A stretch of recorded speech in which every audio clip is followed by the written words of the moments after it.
is Belinda Dubston, and it is super that you are here with me for our first weekly I Ching forecast for 2026 for the week commencing the 5th of January 2026. Happy New Year. Wishing you all the best, and hopefully you had a chance to check in with the annual and the monthly overview to see what the energies are that we are working with on an annual and a monthly basis. Right, last week, which was last year and a bit, we had Hexagram 35 progress, all right? The sun rising up to the sky, making wonderful, steady progress towards what it is that we are here to do.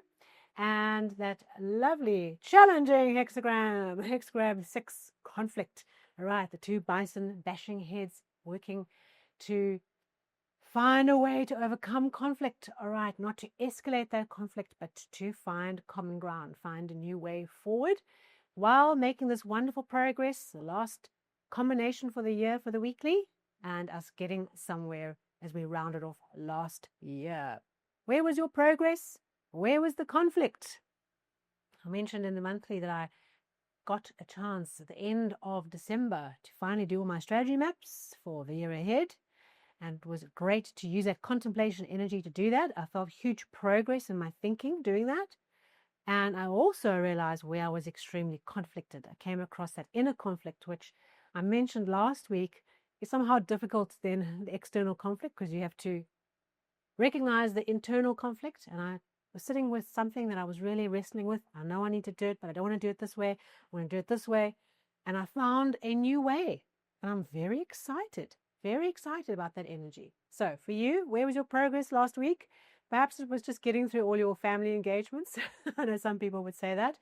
And the conflict, perhaps that was at the Christmas table or in your family table or within the holiday times. I hope that you found ways to mitigate that, to find a mediated path where the common good, the common shared interest, all right, was manifested for you. Well done if you did. All right, the first weekly of the year. What are we focusing on as we get started with January? Our first hexagram for this year is hexagram 46, pushing upward. Yes, wonderful growth energy. We're starting the year with a bang. Okay, and that bang is the opportunity to get somewhere by putting in the effort. Okay, hexagram 35 was like the natural progression of the sun. You know, the sun will continue to reach noon, whether you like it or not, whether you wish it or not. It's gradual, natural law. Here, with this hexagram, it is within our hands to choose to do the work. And pushing upward says we have this wonderful opportunity to be little plants pushing up through the soil. Okay, so we have earth on top, we have our windward and energy below, and it's pushing up like a little seedling, searching for the light, searching for meaning, searching for the vision. Okay, and trying to get that photosynthesis going. That is what this week is bringing to us. The opportunity of tapping into the soil, keeping our feet, our roots grounded and connected, but pushing up and making a big surge, pushing the energy forward, getting somewhere, moving forward. That is the wonderful energy that we have to work with this week.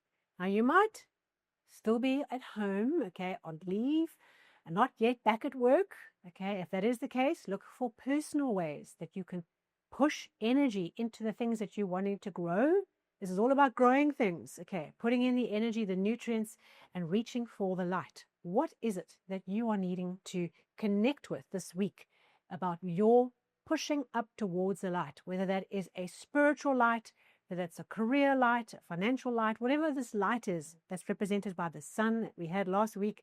We are now the plants that are using that beautiful energy of last week's 35 progress, and we are building up that energy, and we are now the plants growing because we've been activated by the sunlight. What are we growing, and where are we growing towards the light? Our changing line for this week is in position 4, okay, just over the transition point. And that means our little plant has shot out above the earth. Okay, we can see the little germinated sprout. We're being seen. We're being recognized. We are blooming. Everyone can see us. Okay, we're a bunch of beautiful wildflowers. Okay, so we're being seen. We're being recognized. Our value is starting to emerge and be visible because we've been working and progressing and putting in the effort. Now what we have to do is focus our attention on where we can help the common good, where we can use this energy of progress, where we can apply our minds to the common good, to being of service. Now remember, service is a big theme for our annual hexagram. So think about this idea of service. Where can we fulfill the common good and put in the energy and the effort for a bigger group? When we think about the growing that happens on the bottom three lines, this is more about personal. Now we're moving into the extra personal, all right? Into the world, our community, our bigger picture. And so we think about how can my work, how can this progress, how can this effort be connected to something meaningful for the common good? Even if that common good is just my family's common good, what do I need to do? Okay, not to forget your own individual needs in this process too.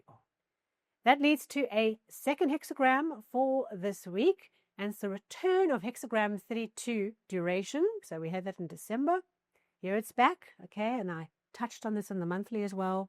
Hexagram 32 duration endurance is about the long-term marathon. As we start off this year, like I mentioned when we had it towards the end of 2025, that we can often measure our success in self-management by how we feel on the 31st of December. Okay. All right. That depends when or where you've been out for your New Year's Eve big party, right? And how do you feel about the year? How's your energy at the end of it? If you are completely flattened, if you are dead seaweed on the beach, okay, at the end of the year, there's something you have not done to manage your energy, all right? You haven't been able to sustain the pace required to get where you need to go. So too, as we boot up this year, I feel this hexagram is coming back to remind us that we are playing a long-term game. Each of us is on a long-term mission, okay? We are just taking small increments, 1 year in the bigger scale of things of the billions of years Earth's been around, okay? It's small. But this year, we need to focus on that endurance. So we get this hexagram right at the beginning of the year to say, a reminder, bear in mind, as we push for growth this week, as we think about our growth for the year ahead, when we think about us being these little plants pushing towards the light, okay, setting the theme of how we start the year, where can we focus on the long-term game? What is the long-term game you are playing? There's something here in this week where we're really needing to think about this. We are really needing to challenge ourselves to think differently around the bigger picture, the marathon we are running. Not the little sprint that's right in front of us right now. But what does this year mean? Okay, what does it mean? What is the longer term marathon we are trying to run? And how do we pace ourselves? Remember, our annual one has nourishment in it. Okay, we have to self-care. What do we have to do to be full of energy and vibrant life and light at the end of 2026? Not dead seaweed on the beach. And this month, and in particular this week, we get to learn more about that. Pay attention to where the marathon is for you, where you might risk running too fast, expending all your energy too soon. Perhaps what it's warning us to do as we head into January, think about that monthly overview, of just not trying to push too far, too fast. We're growing, but we also are running a marathon. Slow and steady. Pace ourselves. Check in on our vitals, okay? We don't just run blindly. We have a plan, we have a pace, we have checks and balances, we have a bigger picture, a longer race that we are running, and our decisions need to be based on that, okay? Right, an interesting week ahead for us as we plow our way through all those hexagrams and changing lines, getting us racked and stacked for 2026. And I look forward to connecting with you very soon for our next weekly forecast. Until then, if this was valuable, thumbs up, a like would be great. And of course, hit that subscribe button and the bell if you're new to the channel. And if you're new to the podcast and you prefer podcasts, hit that follow button too. And I'll see you soon for our next weekly forecast. Until then, take care.